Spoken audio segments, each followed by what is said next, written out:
તો સ્થાનિક સ્વરાજની ચૂંટણીને લઈને ભાજપ દ્વારા સેન્સ પ્રક્રિયા. મોરબી જિલ્લામાં ભાજપની સેન્સ પ્રક્રિયામાં મોટો ઉલટફેર. કોંગ્રેસ શાસિત માળિયા નગરપાલિકા માટે ભાજપને એક પણ ઉમેદવાર ન મળ્યા. માળિયા નગરપાલિકાના 6 વોર્ડની 24 બેઠકો માટે ભાજપ તરફથી એક વ્યક્તિએ ન નોંધાવી દાવેદારી. મોરબી જિલ્લા ભાજપ કાર્યાલય પર માળિયા નગરપાલિકા માટે એક પણ વ્યક્તિ સેન્સ પ્રક્રિયામાં ભાગ જ નથી લીધો. ભાજપ માળિયા નગરપાલિકામાં પોતાના ઉમેદવારો ઉતારી શકે છે. માળિયા નગરપાલિકામાં વર્ષોથી કોંગ્રેસની સત્તા છે, તો ભાજપની સેન્સ પ્રક્રિયામાં મોટો ઉલટફેર.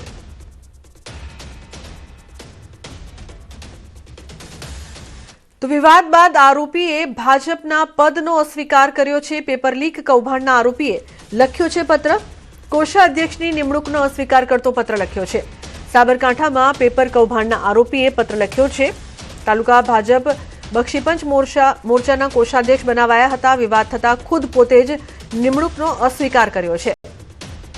તો સાબરકાંઠામાં પેપર કૌભાંડના આરોપી હાર્દિક શર્માને તાલુકા ભાજપના બક્ષીપંચ મોરચાના કોષાધ્યક્ષ બનાવાયા હતા.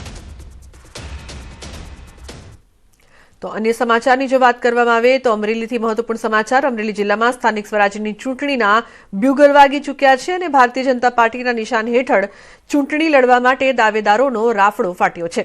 પરંતુ અહીં મહત્વની વાત એ છે કે અમરેલી નગરપાલિકાની ચૂંટણી લડવા માટે મુસ્લિમ દાવેદારોની સંખ્યા પણ ખૂબ મોટી છે. જિલ્લા પંચાયત 11 તાલુકા પંચાયત 6 નગરપાલિકાની ચૂંટણી યોજાશે, જેમાં કુલ 1680 જેટલા કુલ દાવેદારો દ્વારા પક્ષ સમક્ષ ટિકિટ માંગવામાં આવી છે. અમરેલી જિલ્લામાં સાવરકુંડલા, ધારી, અમરેલી આમ 3 ઝોન પાડવામાં આવ્યા હતા અને તમામ બેઠકો માટે મોટી સંખ્યામાં દાવેદારી નોંધાવાઈ. આખા જિલ્લામાં 1680 જેટલા કાર્યકર્તાઓએ પોતાનો દાવો રજૂ કરીને સ્થાનિક સ્વરાજ્યમાં એટલે કે જિલ્લા પંચાયત, તાલુકા પંચાયત અને નગરપાલિકાની ચૂંટણી માટે પોતાના દાવાઓ રજૂ કરેલ છે.